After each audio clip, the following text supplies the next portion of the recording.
चुनाव आयोग ने फोड़ दिया राहुल गांधी का वोट चोरी वाला गुब्बारा। एक ही झटके में निकाल दी पूरे झूठे अभियान की हवा। कांग्रेस की सिट्टी पिट्टी गुम। सरेआम पकड़ा गया वोट चोरी का सबसे बड़ा झूठ। सबूत सामने आते ही मचा हड़कंप। नमस्कार, मैं हूं राजीव पाठक और आप देख रहे हैं बिया न्यूज। दोस्तों, एक और जहां राहुल गांधी ने प्रेस कॉन्फ्रेंस कर वोट चोरी के नए प्रोपेगेंडा को फैलाने की कोशिश की, तो वहीं दूसरी ओर चुनाव आयोग भी तुरंत पलटवार पर उतर आया है। राहुल गांधी की प्रेस कॉन्फ्रेंस के कुछ ही घंटों के बाद चुनाव आयोग ने राहुल गांधी के वोट चोरी वाले खेल का ढोल फाड़ दिया। चुनाव आयोग ने साफ कर दिया कि ऑनलाइन भी किसी भी वोटर का नाम नहीं काटा जा सकता। ऐसे में वोट चोरी वाले ढोल के फटते ही एक और जहां राहुल गांधी और उनकी पार्टी में हड़कंप मच गया है, तो वहीं दूसरी ओर जनता भी राहुल के फर्जी वोट चोरी वाले अभियान पर सवाल खड़ा करने लगी है। राहुल गांधी ने अब कौन सा वोट चोरी का खुलासा किया है और इस पर चुनाव आयोग ने कौन सा पलटवार किया है, ये हम आपको अपने आगे आने वाली इस रिपोर्ट में बताएंगे। मगर उससे पहले अगर आप हमारे चैनल पर नए हैं तो इसे सब्सक्राइब कर लें, फॉलो कर लें और लोगों को शेयर करें, जैसे कि इस तरह की जानकारी आप तक हम और आगे पहुंचा सकें। दोस्तों, हाइड्रोजन बम का इंतजार सुबह से सारे पत्रकार कांग्रेस मुख्यालय में कर रहे थे। पार्टी ने ट्वीट किया था, कुर्सी की पेटी बांध लीजिए। ये एक टीजर था। राहुल गांधी ने कहा था कि वो जल्द ही हाइड्रोजन बम का खुलासा करेंगे, जो वोट चोरी की पूरी सच्चाई बेनकाब कर देगा। लेकिन प्रेस कॉन्फ्रेंस 1 घंटे लेट हुई।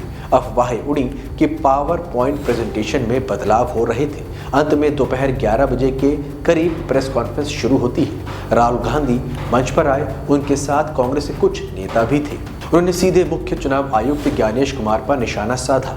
कहा कि CEC लोकतंत्र को नष्ट करने वालों की रक्षा कर रहे हैं। उन्होंने ये भी जोड़ा कि उनका हाइड्रोजन बम ये नहीं है, बल्कि एक और मील का पत्थर है जो युवाओं को चुनावी धांधली के बारे में जागरूक करेगा। राहुल जी ने कहा कि वोट चोरी का तरीका सिस्टमैटिक है। ये सिर्फ एक जगह नहीं बल्कि पूरे देश में हो रहा है। उन्होंने युवाओं से अपील की कि आवाज़ उठाओ, क्योंकि ये तुम्हारा भविष्य है। कॉन्फ्रेंस में कोई नया कोर्ट केस या लिखित शिकायत का ऐलान तो नहीं हुआ, लेकिन प्रेजेंटेशन के जरिए डेटा दिखाया गया। ये डेटा कर्नाटक के 2023 विधानसभा चुनावों से लिया गया था। राहुल गांधी ने कर्नाटक के अलंद विधानसभा क्षेत्र का जिक्र किया। ये क्षेत्र बीजापुर लोकसभा सीट का हिस्सा है। 2023 के विधानसभा चुनाव में ये कांग्रेस के BR पाटिल ने बीजेपी के उम्मीदवार को हराकर जीत लिया था। लेकिन राहुल जी के मुताबिक चुनाव से पहले बड़े पैमाने पर वोटर नाम काटे गए। उन्होंने बताया कि 6000 वोटरों के नाम डिलीट हो गए थे। ये नाम खास उन बूथों से कटे जहां कांग्रेस मजबूत थी। एक बूथ लेवल ऑफिसर ने संयोग से ये पकड़ा जब उसके अपने चाचा का नाम वोटर लिस्ट से गायब पा गया। राहुल जी ने कहा कि ये चांस से हुआ, वरना धांधली छिप जाती। उन्होंने महादेवपुरा असेंबली सीट सेगमेंट का डेटा दिखाया, जो बेंगलोर सेंट्रल लोकसभा सीट का हिस्सा है।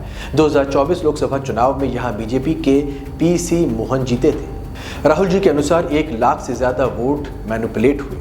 इसमें डुप्लीकेट एंट्रीज हुई, फर्जी एड्रेस दिखाए गए और एक ही जगह से 80 लोगों के नाम रजिस्टर करना शामिल था। उन्होंने फॉर्म 6 का गलत इस्तेमाल भी बताया, जो नए वोटरों के लिए होता है, लेकिन 70 से 80 साल के बुजुर्गों को इसमें रजिस्टर करने के लिए इसे यूज़ किया गया। राहुल जी ने यह भी कहा कि सॉफ्टवेयर से हो रहा है ये सब कुछ। सीरियल नंबर्स देखो तो लगता है कि ऑटोमेटेड प्रोग्राम चल रहा है। बाहर के सेलफोन से फेक लॉगिन बनाए गए हैं और नाम काटे गए हैं। ये सेंट्रलाइज तरीके से हुआ है, ना कि लोकल वर्कर्स से। उन्होंने मांग की कि चुनाव आयोग पिछले 10 से 15 सालों की डिजिटल वोटर लिस्ट और पोलिंग बूथ के CCTV फुटेज जारी करे। दोस्तों, ये आरोप सुनकर हॉल में सन्नाटा छा गया। पत्रकारों ने पूछा कि सबूत कोर्ट में क्यों नहीं ले जाते।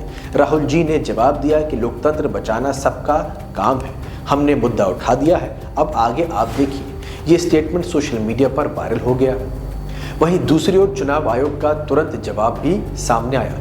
फैक्ट चेक और चैलेंज प्रेस कॉन्फ्रेंस खत्म होते ही चुनाव आयोग ने सोशल मीडिया पर फैक्ट चेक पोस्ट किया। आयोग ने कहा कि श्री राहुल गांधी के आरोप गलत और बेबुनियाद हैं। उन्होंने एक इमेज अटैच की जिसमें पॉइंट बाय पॉइंट जवाब दिया गया था। सबसे पहले ऑनलाइन डिलीशन पर आयोग ने साफ कहा कि किसी भी व्यक्ति द्वारा ऑनलाइन वोट डिलीट नहीं किया जा सकता। जी हाँ, कोई भी वोट ऑनलाइन डिलीट नहीं हो सकता। राहुल जी के फेक लॉगिन वाले दावे को खारिज करते हुए कहा गया कि नाम काटने के लिए प्रक्रिया सख्त है। हर डिलीशन से पहले प्रभावित व्यक्ति को नोटिस जाता है और सुनवाई का मौका भी मिलता है। अगर अपील करें तो नाम वापस आ जाता है। आयोग ने याद दिलाया कि 2024 लोकसभा चुनाव के दौरान कांग्रेस ने 36 राज्यों में बहुत कम अपील की। अगर इतनी बड़ी धांधली होती तो अपीलों की बाढ़ आ जाती। कर्नाटक के अलंद केस पर आयोग ने बताया कि 2023 में नाम काटने की असफल कोशिशें हुई और आयोग ने ही एफआईआर दर्ज कराई। जांच चल रही है, लेकिन ये साबित करता है कि सिस्टम में चेक है। महादेवपुरा पर आयोग ने कहा कि डेटा चेक करने पर कोई मास डिलीशन नहीं मिला। डुप्लीकेट ईपीआईसी नंबर्स पुरानी समस्या है जो 2025 की शुरुआत में ठीक करी गई थी। एक ही एड्रेस पर कई नाम रजिस्टर होना सामान्य बात है, जैसे कि हॉस्टल या फैमिली में। चुनाव आयोग ने राहुल जी को चैलेंज कर दिया। उन्होंने कहा कि अगर आरोप सच्चे मानते हैं तो चुनाव नियमों के तहत डिक्लेरेशन साइन करें, नाम बताएं ताकि कार्रवाई हो। अगर नहीं तो देश से माफी मांगे। आयोग ने यह भी जोड़ा कि राहुल जी ने कभी लिखित शिकायत नहीं दी। पहले भी ईवीएम हैकिंग जैसे आरोप लगे, लेकिन कोर्ट में प्रूफ नहीं दिया गया।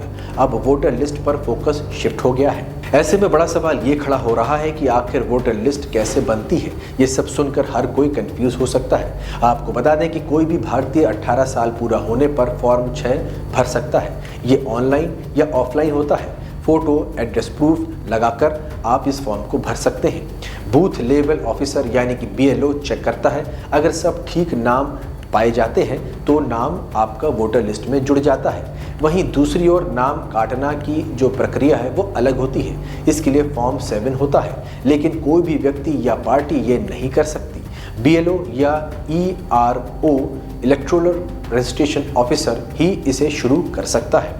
अगर मौत, शिफ्टिंग या डुप्लीकेट वाले मामले पकड़े जाएं तो नोटिस भेजा जाता है। व्यक्ति को 7 दिन में जवाब देना होता है। सुनवाई होती है। अगर साबित हो जाता है तब भी नाम कट जाता है। अपील का रास्ता हमेशा खुला हुआ होता है और आखिरी प्रक्रिया ये होती है कि स्पेशल रिव्यू भी आप दाखिल कर सकते हैं। जैसे बिहार में स्पेशल इंटेंसिव रिवीजन यानी कि एसआईआर चल रहा है। ये सुप्रीम कोर्ट के 2019 के फैसले की वजह से ही है। इसमें घर घर जाकर लिस्ट साफ की जाती है, लेकिन कोई मास डिलीशन नहीं होता है। 2024 में पूरे देश में 96 करोड़ वोटर रजिस्टर्ड थे और सिर्फ 1.2 चेंजेस हुए थे, वो भी वेरीफाइड। राहुल जी ने सॉफ्टवेयर मैनिपुलेशन का जिक्र किया, लेकिन आयोग कहता है कि ये सिस्टम ऑफलाइन है, यानी कि कोई इंटरनेट से जुड़ाव है ही नहीं। मोबाइल ऐप सिर्फ डेटा कलेक्ट के लिए होता है, डिलीट के लिए नहीं। ईपीआईसी नंबर्स यूनिक होते हैं। डुप्लीकेट चेक सॉफ्टवेयर से चेक किए जाते हैं, यानी कि अगर सभी आरोपों की जांच ठीक से की जाए तो सामने आता है कि आरोप जितने भी राहुल जी ने लगाए हैं वो सारे निराधार हैं और झूठे हैं। आपको ये वीडियो कैसा लगा? आप क्या मानते हैं कि राहुल के आरोप सच्चे हैं या झूठे हैं? क्या चुनाव आयोग को कोई सख्त कार्रवाई राहुल गांधी के खिलाफ करनी चाहिए? अपनी राय कमेंट में बताइए। तब तक के लिए जय हिंद।